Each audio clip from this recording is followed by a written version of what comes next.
আইন শৃঙ্খলার বাহিনীর সংখ্যা বাড়ানো হবে না, বাট তাদের অ্যাক্টিভিটিস বাড়ানো হবে, যেন কোনোভাবে ওই ডাকাতিতে অলরেডি 4 জনের অ্যারেস্ট আছে। আরেকটা জিনিস হচ্ছে যে এই যে কিছুক্ষণ আগেও আমাদের বললো, ওই যে অনেক সময় মিডিয়া বলতেছেন যে হাবিবুল আউয়াল ওই যে আগে চিফ ইলেকশন কমিশনার অ্যারেস্ট হয়েছে, ইনফ্যাক্ট এখন পর্যন্ত অ্যারেস্ট হয় নাই।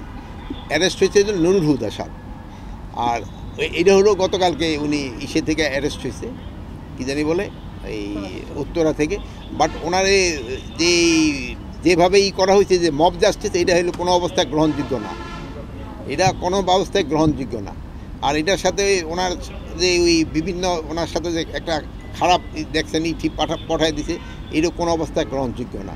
আপনারা বলবেন যদি কোনো কিছু থাকে, এই সব কোনো ঘটনা ঘটলে আইন শৃঙ্খলা বাহিনীর কাছে তারা হস্তান্তর করবে এবং আইন শৃঙ্খলা বাহিনী প্রপার অ্যাকশন নেবে। আর ওখানে আরেকটা দেখা গেছে যে আইন শৃঙ্খলা বাহিনীর সামনেও ওনার উপরে করা হচ্ছে। এটার জন্য আমরা একটা তদন্ত করে দেখব, এটার সাথে যদি কোনো আইন শৃঙ্খলা বাহিনী জড়িত থাকে তাদের বিরুদ্ধে আমরা আইনানুগ ব্যবস্থা নেব।